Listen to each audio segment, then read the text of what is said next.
O milagre de Antônia, quando a fé venceu a fibrose pulmonar. Antônia tinha apenas 9 anos quando os médicos disseram à sua mãe que ela não viveria além dos 12. A fibrose pulmonar familiar, uma doença rara e progressiva que endurecia seus pulmões como pedra, já a deixava sem fôlego para brincar, correr ou até mesmo subir as escadas de casa. Sua pele, antes rosada, agora tinha um tom cinzento, e os lábios, sempre entreabertos, buscavam ar em um esforço constante.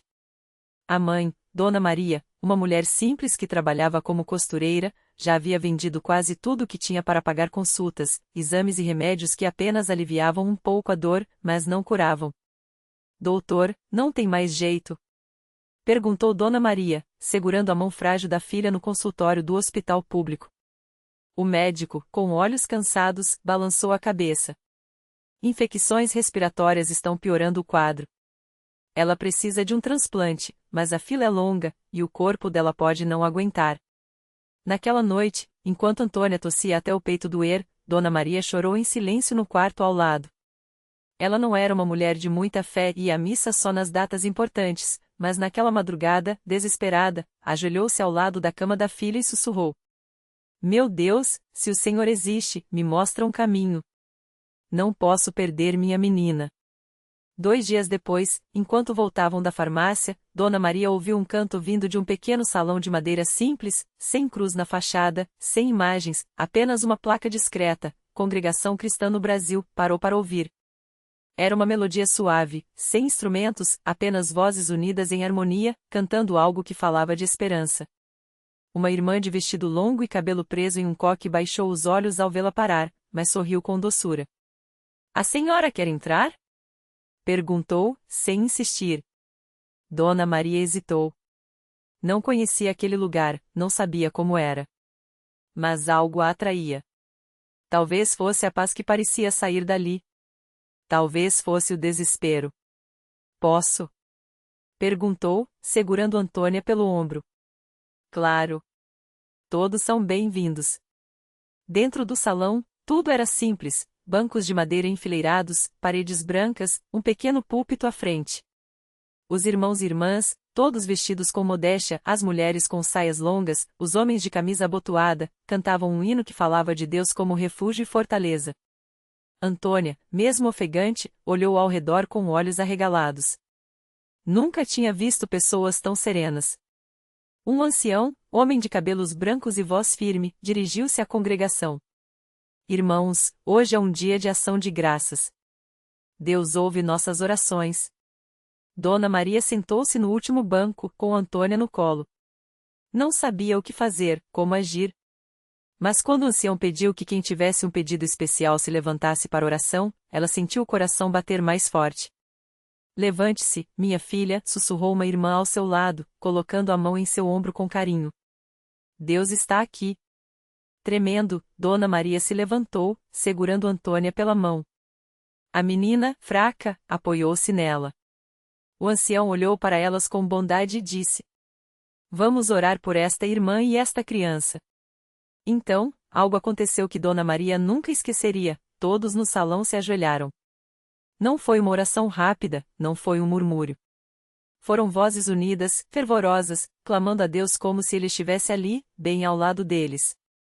Algumas irmãs choravam. Um irmão, mais à frente, repetia: Senhor, tem misericórdia. Antônia fechou os olhos. E, pela primeira vez em meses, sentiu algo diferente, não era dor, não era falta de ar. Era paz. Nos dias seguintes, Dona Maria voltou à congregação. Não por obrigação, mas porque algo dentro dela tinha mudado. As irmãs a recebiam com carinho, ofereciam comida, oravam por Antônia. A menina, mesmo fraca, começava a sorrir mais. Uma irmã chamada Sister Lúcia, que trabalhava como enfermeira, ensinou Dona Maria a fazer exercícios respiratórios com a filha e lhe deu remédios naturais que aliviavam um pouco a tosse. A fé não anula a medicina, minha irmã, disse Sister Lúcia. Mas a medicina sem fé é limitada. Deus é quem dá a cura. Um domingo, durante o culto, o ancião anunciou que haveria um batismo nas águas na semana seguinte. Quem quiser se batizar em nome de Jesus Cristo, para a remissão dos pecados, que se manifeste, disse ele. Dona Maria sentiu um chamado no coração. Não entendia tudo, não sabia explicar, mas queria aquilo para Antônia. Queria que sua filha fosse batizada, mesmo doente, mesmo frágil. Eu quero batizar minha filha, sussurrou a uma irmã ao lado. Então venha. Deus não olha para a força do corpo, mas para a fé do coração. O dia do batismo chegou. Era uma manhã fria, e o tanque batismal, cheio d'água, ficava nos fundos da igreja. Antônia, envolta em um vestido branco longo, tremia não pelo frio, mas pela emoção. O ancião, com voz serena, perguntou: Antônia, você crê em Jesus Cristo como seu Salvador? A menina, com voz fraca, respondeu: Sim, eu creio. Quando foi imersa nas águas e levantada em nome do Pai, do Filho e do Espírito Santo, algo extraordinário aconteceu. Antônia sentiu como se um peso tivesse saído de seu peito. Respirou fundo.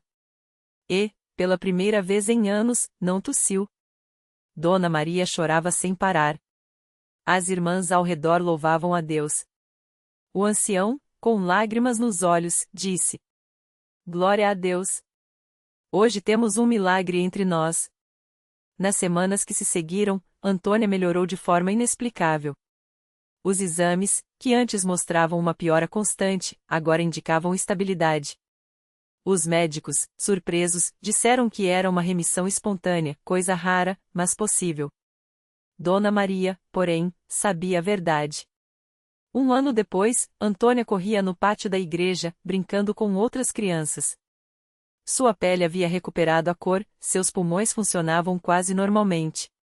No culto de ação de graças, ela subiu ao púlpito, algo que as crianças na CCB só faziam quando tinham um testemunho muito especial, e, com voz firme, disse: Eu quase morri. Mas Jesus me curou. Não foi médico, não foi remédio. Foi Ele. A congregação inteira se levantou, cantando o hino a Jesus Cristo, nosso Salvador, enquanto Antônia, sorrindo, abraçava sua mãe. A lição que ficou. Anos depois, Antônia, já uma jovem, contava essa história para os novos irmãos na igreja. Sempre terminava com as mesmas palavras. Muitas vezes, pensamos que Deus só age de um jeito, com grandes sinais, com coisas que o mundo vê. Mas Deus age na simplicidade. Age quando uma mãe desesperada entra numa igreja que não conhece.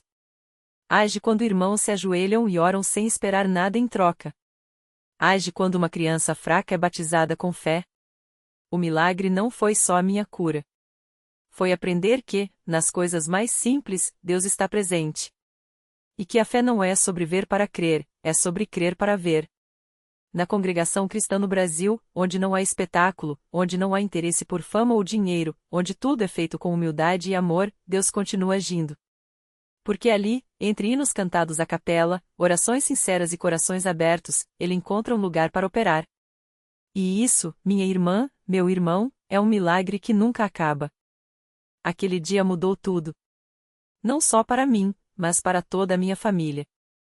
Minha mãe, que entrou naquela igreja arrasada, com lágrimas nos olhos e o coração apertado, saiu de lá com uma paz que não se explica. Ela contava depois que, enquanto os irmãos oravam por mim, sentiu algo como um calor no peito, uma certeza que não vinha dela, mas de Deus. Foi como se alguém me dissesse: Não tema, eu estou aqui, ela repetia, com os olhos brilhando só de lembrar. Meu pai, que sempre foi um homem quieto, de poucas palavras, também foi transformado. Ele não chorava nem em velórios, mas naquela noite, quando me viu sentada na cama, comendo um pedaço de pão que a irmã da igreja tinha trazido, ele se ajoelhou ali mesmo e chorou como uma criança. Depois, foi batizado. Não por obrigação, não por pressão, ele simplesmente não conseguiu resistir ao amor que sentiu naquele lugar. Os médicos, é claro, não tinham explicação. Os exames que mostravam minha doença avançada de repente estavam limpos. Um deles, mais velho, até comentou baixinho com minha mãe: Isso não é ciência. Isso é outra coisa. Minha mãe só sorriu e respondeu: É Deus, doutor. Só Ele. Mas o milagre não parou em mim. Minha tia, que morava longe e há anos não falava com minha mãe por causa de brigas antigas, soube da minha cura e veio nos visitar. Quando entrou na nossa casa e viu todo mundo reunido, orando e agradecendo, algo nela quebrou. Ela também começou a frequentar a congregação. Hoje, ela é uma das irmãs mais dedicadas, sempre levando um prato de comida para quem está doente, sempre pronta para orar com quem precisa. E eu? Bom, eu cresci. Não só em idade, mas na fé. Aprendi que milagre não é só sarar do corpo, é sarar da alma. É ver uma família dividida se unir. É ver um homem duro de coração se ajoelhar. É ver uma igreja cheia de gente simples, sem holofotes, sem palmas, mas cheia do Espírito Santo. Hoje, quando vou à igreja e vejo os irmãos cantando os hinos de cor, sem instrumentos, só as vozes se unindo, sinto a mesma presença de Deus que senti naquele dia. Às vezes, fecho os olhos e lembro da sensação de ser carregada nos braços da minha mãe, fraca, quase sem esperança, e depois, a força voltando, o sorriso dos irmãos, o abraço apertado do pastor. Tem gente que pergunta, por que Deus cura uns e outros não? Eu não tenho todas as respostas. Mas sei uma coisa, Deus não faz acepção de pessoas. Ele vê o coração. E na congregação, onde não tem show, onde não tem interesse escondido, onde o que vale é a sinceridade, ele encontra um caminho para agir. Talvez o maior milagre não seja só a cura, mas a mudança que vem depois. Minha mãe, que antes vivia amargurada, hoje acolhe as visitas da igreja com alegria. Meu pai, que era fechado, agora é um dos primeiros a estender a mão para um irmão novo. Eu, que quase não sobrevivi, hoje canto nos cultos com voz firme, agradecendo por cada dia. Porque na congregação cristã no Brasil, o milagre não é um evento, é um estilo de vida. É a mão que segura a sua quando você está fraco. É o irmão que ora por você sem você pedir. É a certeza de que, mesmo quando tudo parece perdido, Deus está ali, no silêncio, na simplicidade, esperando só um coração aberto para agir. E isso, meu irmão, minha irmã, é uma prova de que Deus não mudou. Ele ainda faz o impossível. Não do jeito que a gente espera, não no tempo que a gente quer, mas sempre no tempo certo. Sempre com amor. Sempre com propósito. Porque onde a fé é verdadeira, milagres acontecem. E na CCB, a fé é verdadeira. Era uma tarde de domingo, daquelas em que o sol parecia abraçar a terra com mais carinho. O templo estava cheio, como sempre, mas aquele dia tinha algo diferente. Eu sentia uma paz que não vinha só do canto dos hinos ou do perfume das flores no altar, vinha de dentro, como se o Espírito Santo estivesse preparando meu coração para algo maior.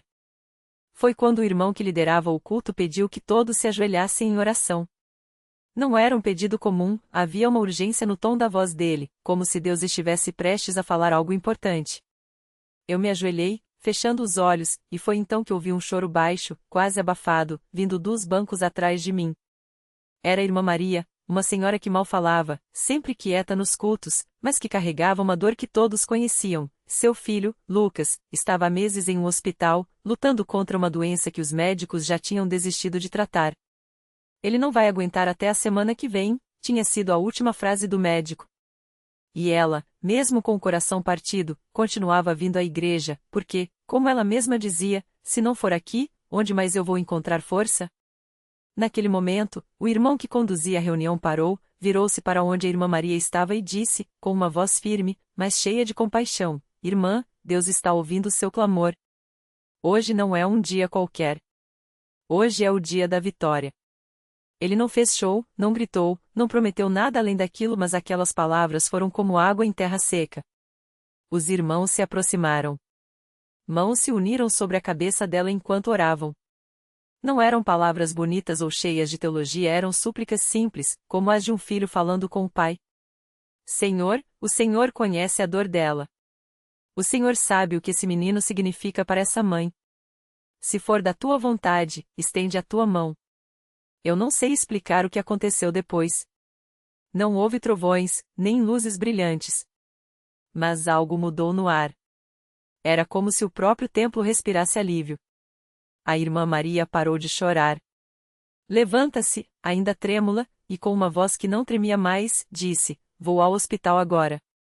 Meu filho vai sarar. Alguns podem pensar, coincidência. Outros, efeito psicológico. Mas quem estava ali sabia que não era nada disso. Era fé.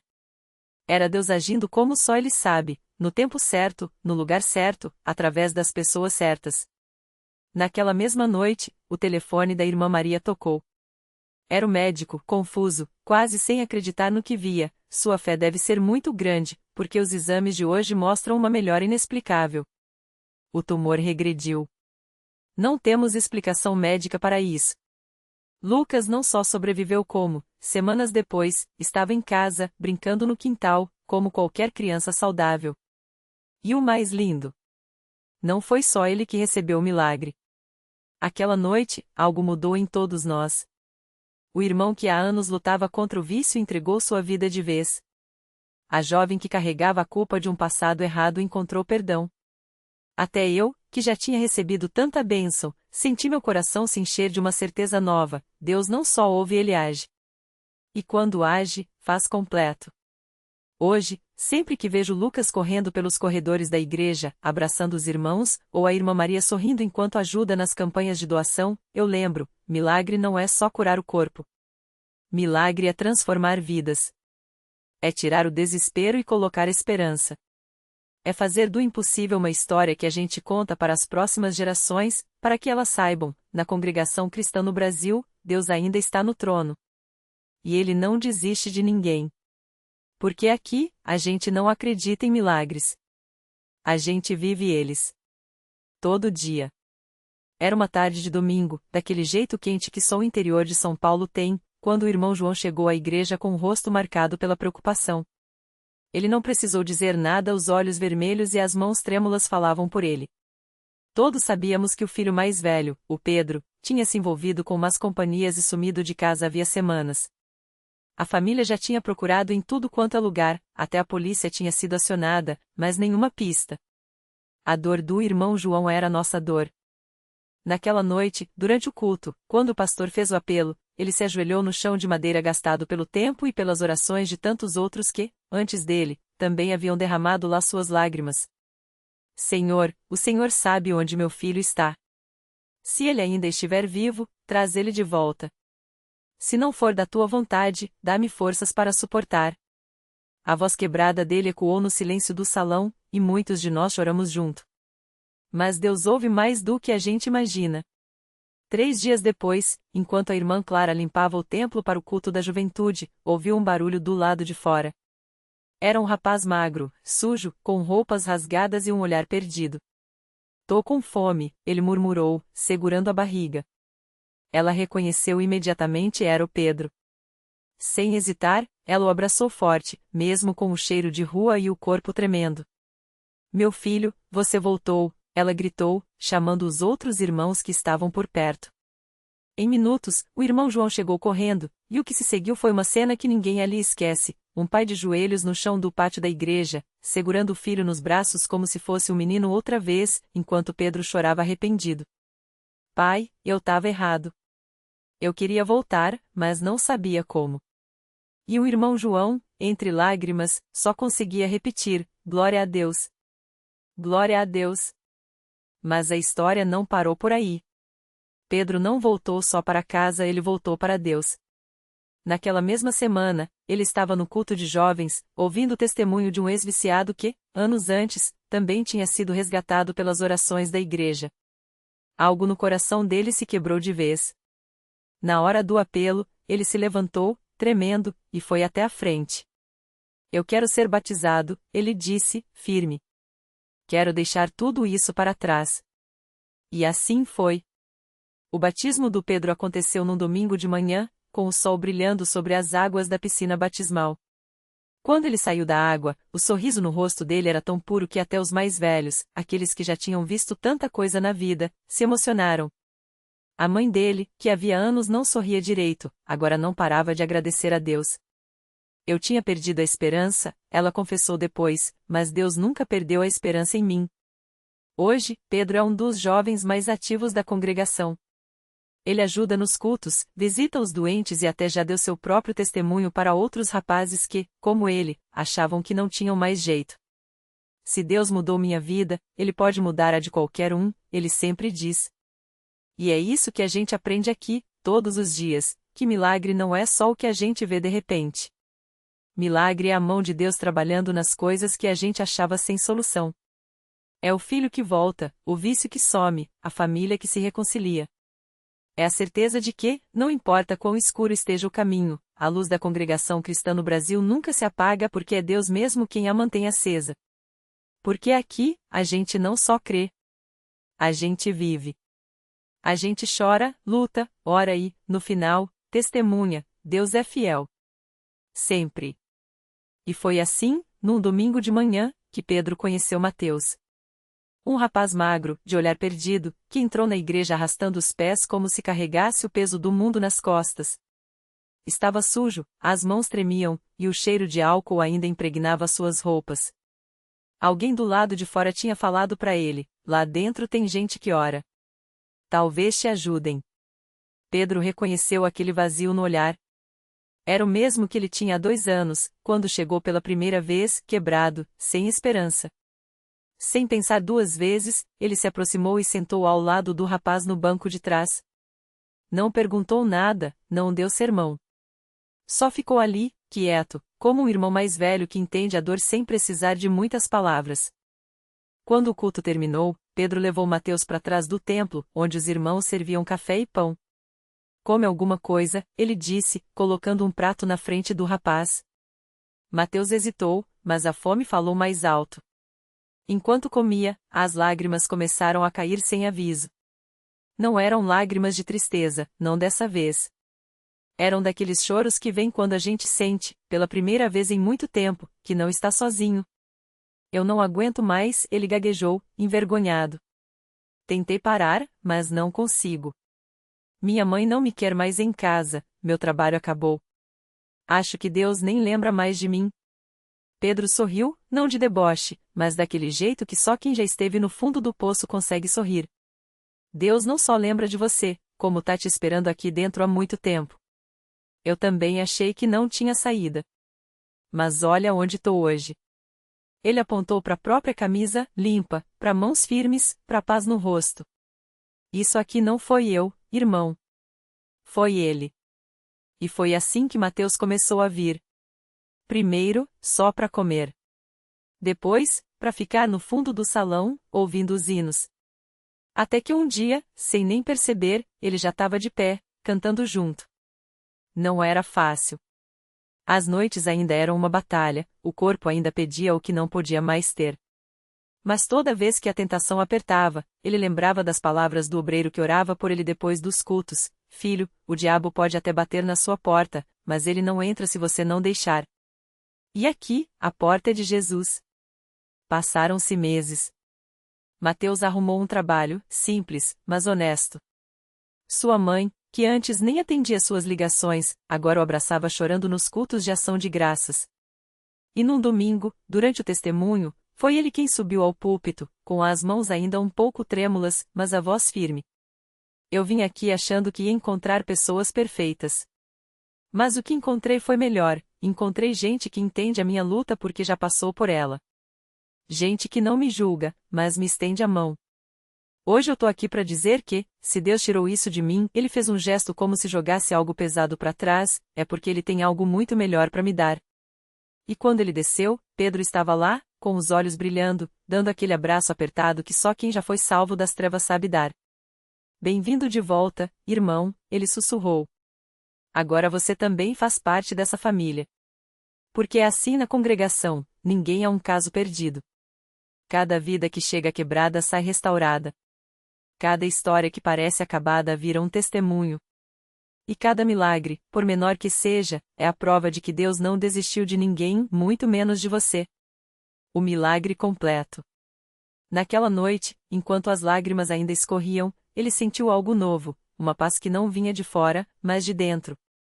Não era a ausência do problema, mas a certeza de que, mesmo no vazio, Deus já tinha preenchido com algo maior. Os irmãos da congregação não lhe deram respostas prontas, mas algo melhor, presença. E ali, entre canções de vitória e mãos dadas em oração, ele entendeu que o milagre não era só tirar o peso, era transformar a dor em propósito. Anos depois, ele estava no mesmo altar, mas agora do outro lado, estendendo a mão para outro que chegava quebrado. Deus não tira coisas da gente para nos punir, disse, repetindo as palavras que um dia o salvaram. Ele abre espaço para coisas que a gente nem sonhava carregar. Seu olhar encontrou o de Pedro, agora um velho sábio de cabelos brancos, que apenas sorriu, como quem sabe que as melhores histórias são escritas com cicatrizes. Reflexão final. Às vezes, o milagre não é a mudança das circunstâncias, mas a mudança em nós. Deus não nos promete um caminho sem pedras, mas nos garante que, se deixarmos, Ele fará das pedras degraus. E o maior sinal de que Ele não desistiu da gente? A gente também não desistir. Lição: o que você chama de perda, Deus chama de preparação. Confie no processo, mesmo quando dói. Porque no fim, o que parece um adeus é só um até logo para algo muito maior. E você? Você também faz parte dessa história.